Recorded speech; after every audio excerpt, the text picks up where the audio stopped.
بسم الله الرحمن الرحيم سبح اسم ربك الأعلى الذي خلق فسوى والذي قدر فهدى والذي أخرج المرعى فجعله غثاء أحوى سنقرئك فلا تنسى إلا ما شاء الله إنه يعلم الجهر وما يخفى ونيسرك لليسرى فذكر إن نفعت الذكرى سيذكر من يخشى ويتجنبها الأشقى الذي يصلى النار الكبرى ثم لا يموت فيها ولا يحيا قد أفلح من تزكى وذكر اسم ربه فصلى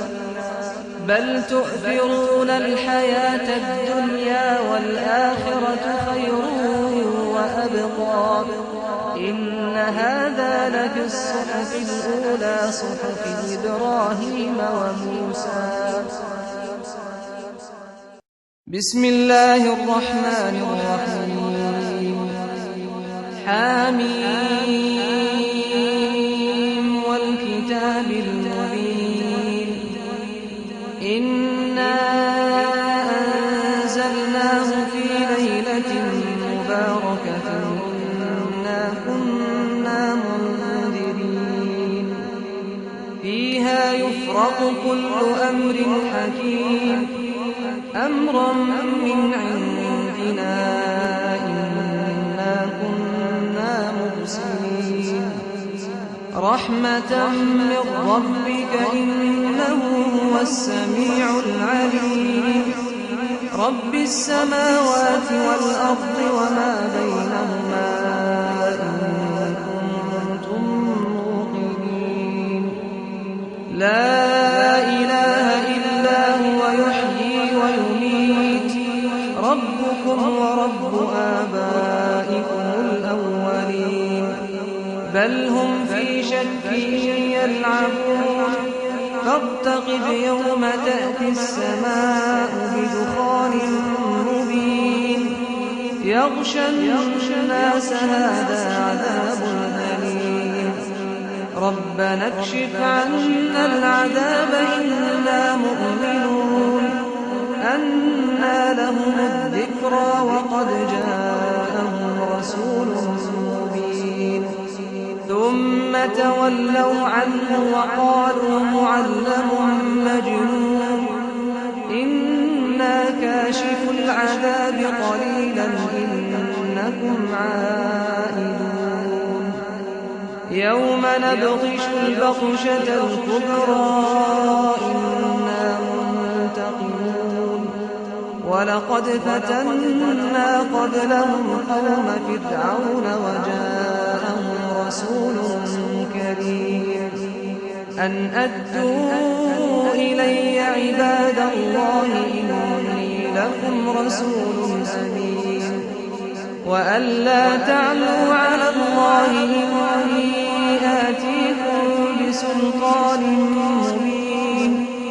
وإني عذت بربي وربكم أن ترجمون وإن لم تؤمنوا لي فاعتزلون فدعا ربه أن هؤلاء قوم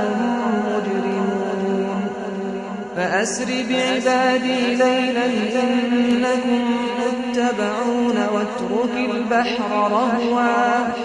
إنهم جند مغرقون كم تركوا من جنات وعيون وزروع ومقام كريم ونعمة كانوا فيها فاكهين كذلك وأورثناها قوما آخرين فما بكت عليهم السماء والأرض وما كانوا منظرين ولقد نجينا بني إسرائيل من العذاب المهين من فرعون إنه كان عاليا من المسرفين ولقد اخترناهم على علم على العالمين وآتيناهم من الآيات ما فيه بلاء مبين إن هؤلاء ليقولون إن هي إلا موتتنا الأولى وما نحن بمنشرين فأتوا بآبائنا إن كنتم صادقين أهم خير أم قوم تبع والذين من قبلهم أهلكناهم إنهم كانوا مجرمين وما خلقنا السماوات والأرض وما بينهما لاعبين ما خلقناهما إلا بالحق ولكن أكثرهم لا يعلمون إن يوم الفصل ميقاتهم أجمعين يوم لا يغني مولى عن مولى شيئا ولا هم ينصرون إلا من رحم الله إنه هو العزيز الرحيم إن شجرة الزقوم طعام الأثيم كالمهل يغلي في البطون كغلي الحميم خذوه فاعتلوه إلى سواء الجحيم ثم صبوا فوق رأسه من عذاب الحميم ذق إنك أنت العزيز الكريم إن هذا ما كنتم به تمترون إن المتقين في مقام أمين في جنات وعيون يلبسون من سندس وإستبرق متقابلين كذلك وزوجناهم بحور عين يدعون فيها بكل فاكهة آمنين لا يذوقون فيها الموت إلا الموتة الأولى ووقاهم عذاب الجحيم فضلا من ربك ذلك هو الفوز العظيم فإنما يسرناه بلسانك لعلهم يتذكرون فارتقب إنهم مرتقبون بسم الله الرحمن الرحيم ألف لام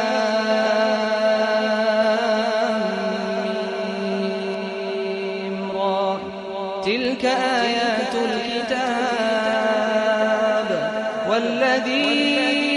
أنزل إليك من ربك الحق ولكن أكثر الناس لا يؤمنون الله الذي رفع السماوات بغير عمد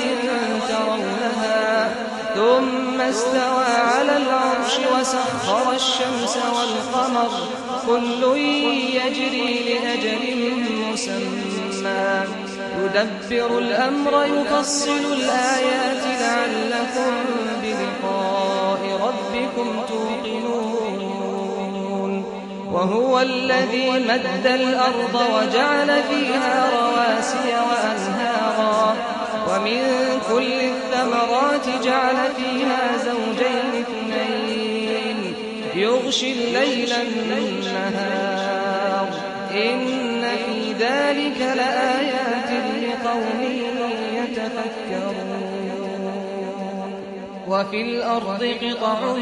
متجاورات وجنات من أعناب وزرع ونخيل صنوان وغير صنوان ونخيل صنوان وغير صنوان يسقى بماء واحد ونفضل بعضها على بعض في الأكل إن في ذلك لآيات لقوم يعقلون وإن تعجب فعجب قولهم أإذا كنا ترابا أإنا لفي خلق جديد أولئك الذين كفروا بربهم وأولئك الأغلال في أعناقهم وأولئك أصحاب النار هم فيها خالدون ويستعجلونك بالسيئة قبل الحسنة وقد خلت من قبلهم المثلات وإن ربك لذو مغفرة للناس على ظلمهم وإن ربك لشديد العقاب ويقول الذين كفروا لولا أنزل عليه آية من ربه إنما أنت منذر ولكل قوم هاد الله يعلم ما تحمل كل أنثى وما تغيض الأرحام وما تزداد وكل شيء عنده بمقدار عالم الغيب والشهادة الكبير المتعال سواء منكم من أسر القول ومن جهر به ومن هو مستخف بالليل وسارب بالنهار له معقبات من بين يديه ومن خلفه يحفظونه من أمر الله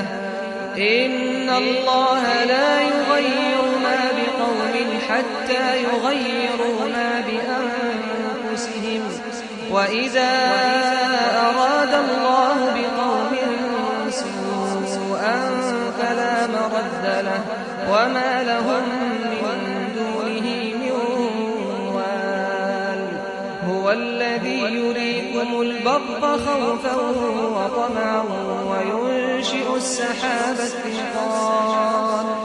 ويسبح الرعد بحمده والملائكة من خيفته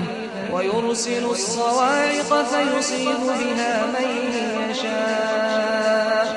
وهم يجادلون في الله وهو شديد المحال له دعوة الحق والذين يدعون من دونه لا يستجيبون لهم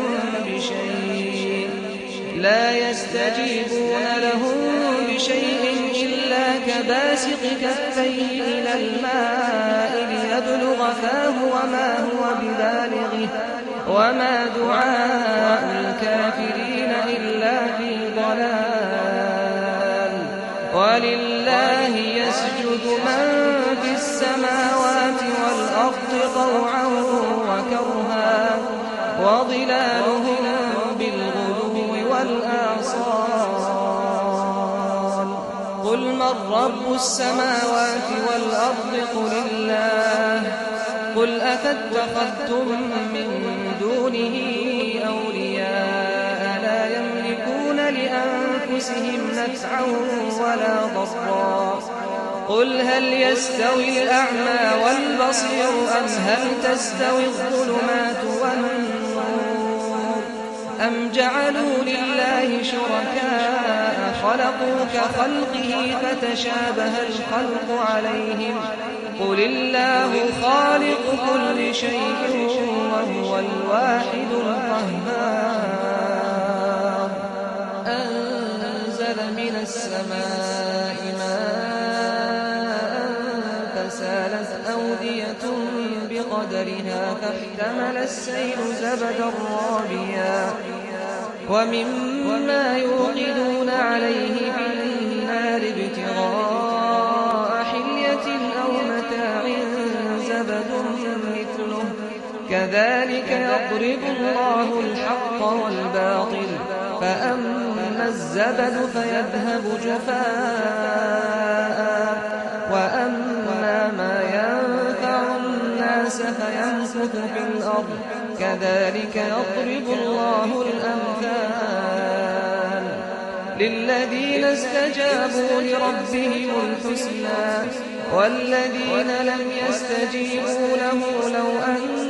لهم ما في الأرض جميعا ومثله معه لافتدوا به أولئك لهم سوء الحساب ومأواهم جهنم وبئس المهاد أفمن يعلم أنما أنزل إليك من ربك الحق كمن هو أعمى إنما يتذكر أولو الألباب الذين يوفون بعهد الله ولا ينقضون الميثاق والذين يصلون ما أمر الله به أن يوصل ويخشون ربهم ويخافون سوء الحساب والذين صبروا ابتغاء وجه ربهم وأقاموا الصلاة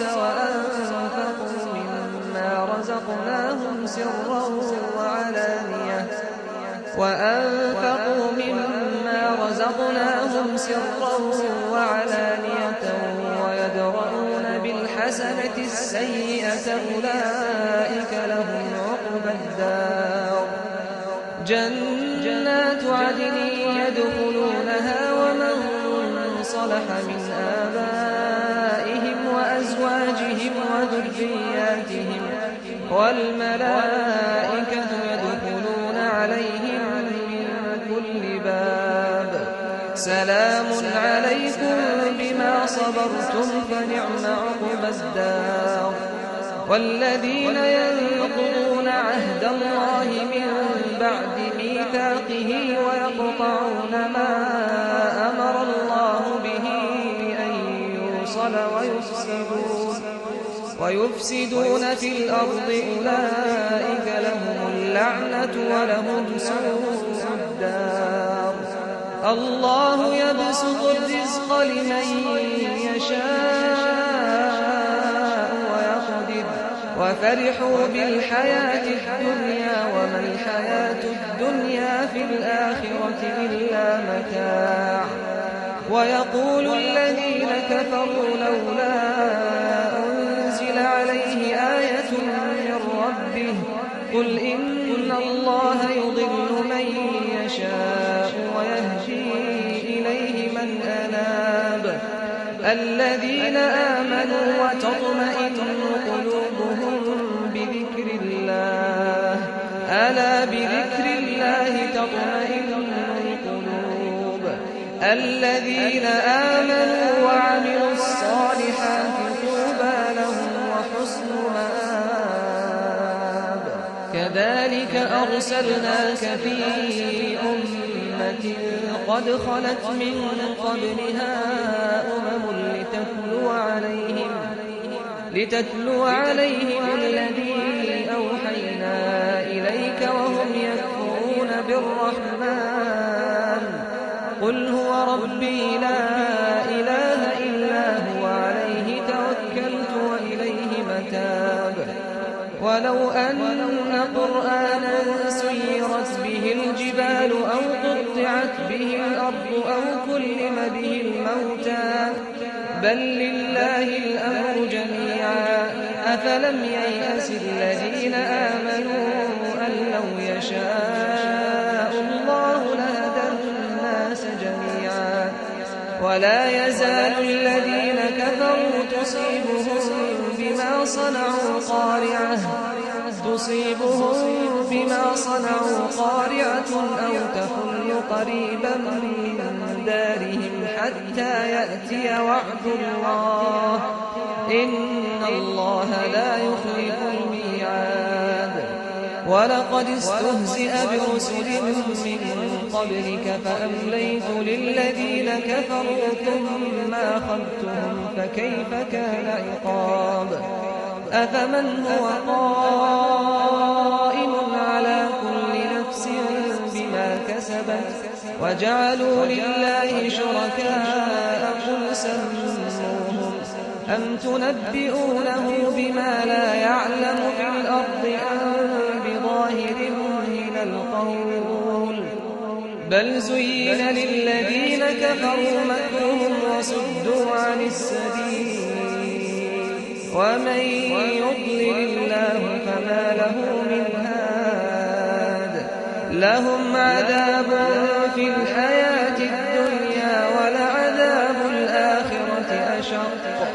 وما لهم من الله من واق مثل الجنة التي وعد المتقون تجري من تحتها الأنهار أكلها دائم وظلها تلك عقبى الذين اتقوا وعقبى الكافرين النار والذين آتيناهم الكتاب يفرحون بما أنزل إليك ومن الأحزاب من ينكر بعضه قل إنما أمرت أن أعبد الله ولا أشرك به إليه أدعو وإليه مآب وكذلك أنزلناه حكما عربيا ولئن اتبعت أهواءهم بعدما جاءك من العلم ما لك من الله من ولي ولا واق ولقد أرسلنا رسلا من قبلك وجعلنا لهم أزواجا وذرية وما كان لرسول أن يأتي بآية إلا بإذن الله لكل أجل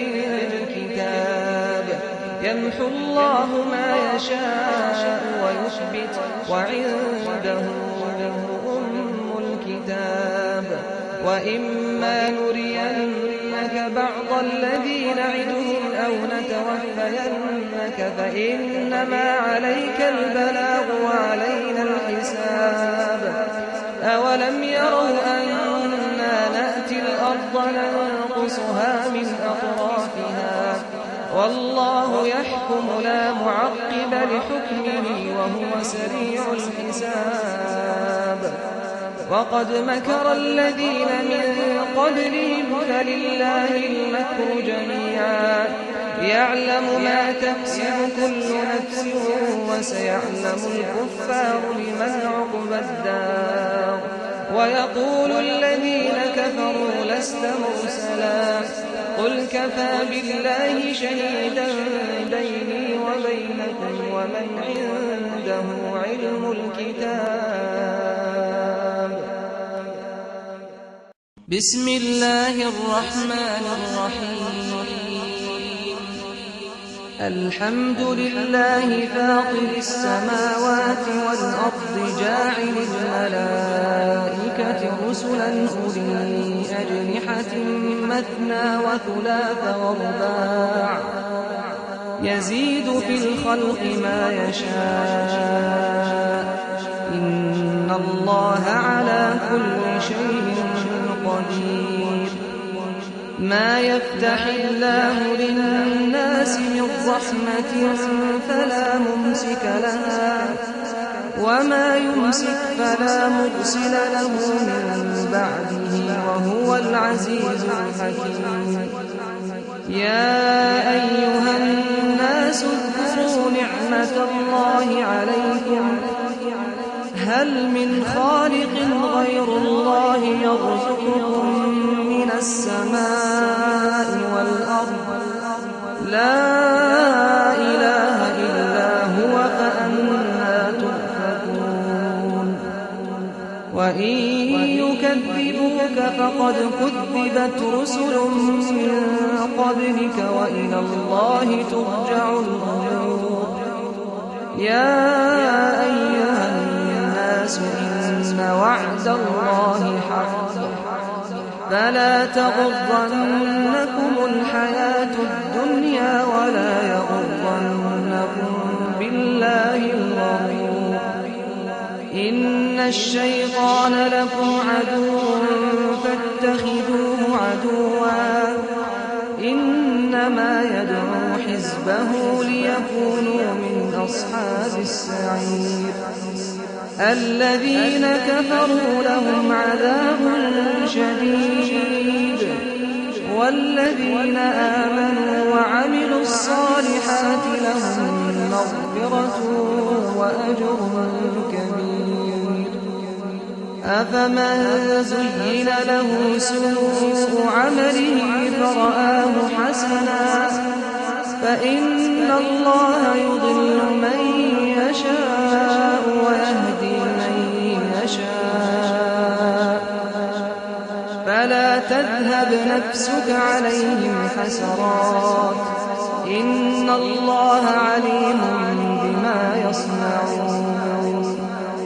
والله الذي أرسل الرياح فتثير سحابا فسقناه إلى بلد ميت فأحيينا به الأرض بعد موتها كذلك النشور من كان يريد العزة فلله العزة جميعا إليه يصعد الكلم الطيب والعمل الصالح يرفعه والذين يمكرون السيئات لهم عذاب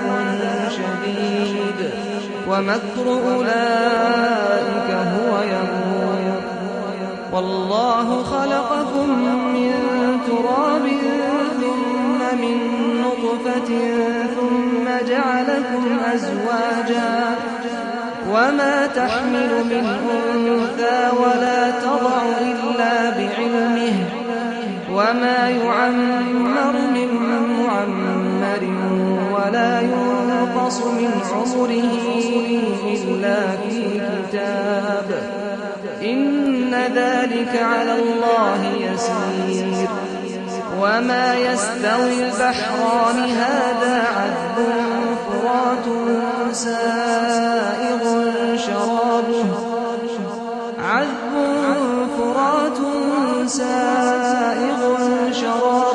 وهذا ملح أجاج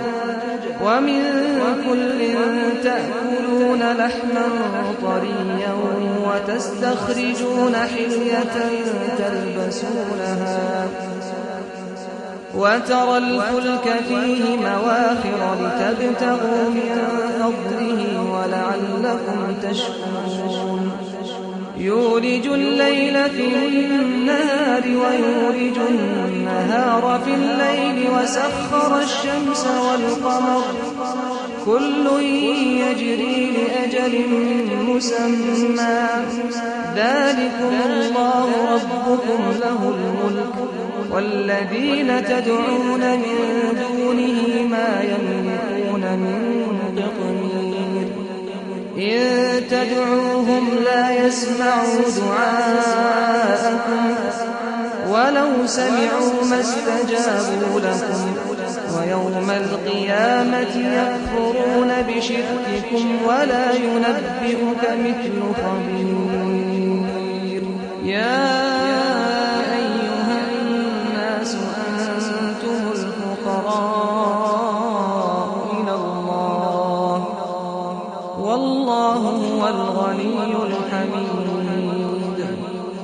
إن يشأ يذهبكم ويأتي بخلق جديد وما ذلك على الله بعزيز ولا تزر وازرة وزر أخرى وإن تدع مثقلة إلى حملها لا يحمل منه شيء ولو كان ذا قربى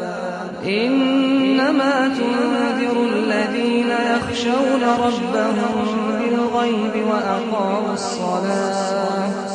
ومن تزكى فإنما يتزكى لنفسه وإلى الله المصير وما يستوي الأعمى والبصير ولا الظلمات ولا النور ولا الظل ولا الحرور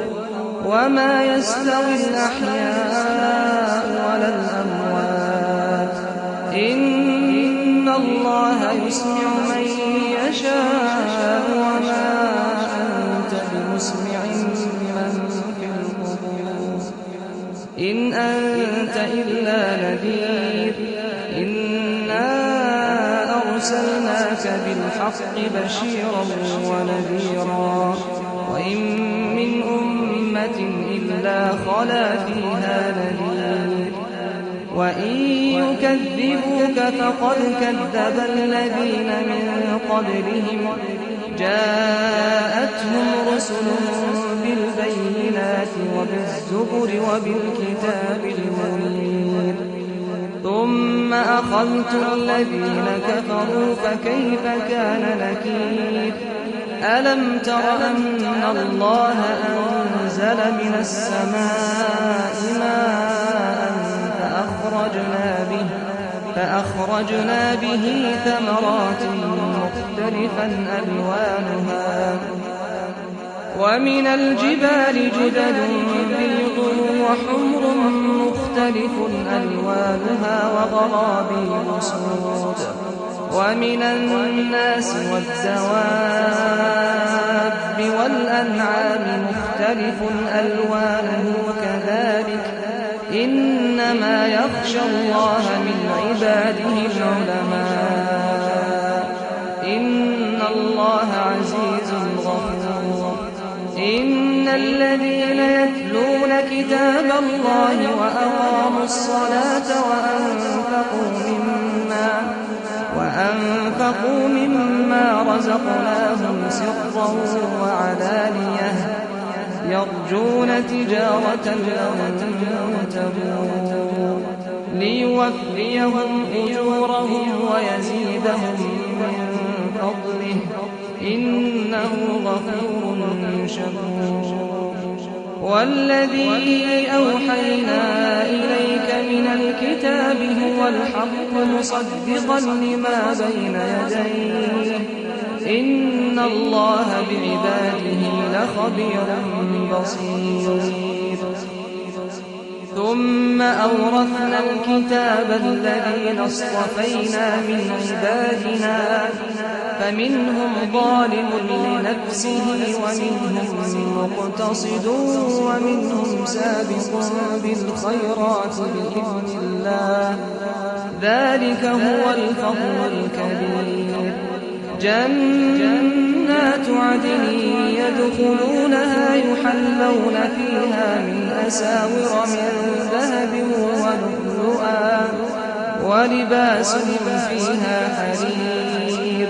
وقالوا الحمد لله الذي أذهب عنا الحزن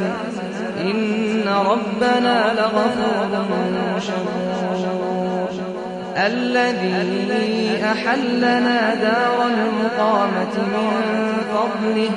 لا يمسنا فيها نصب ولا يمسنا فيها لغوب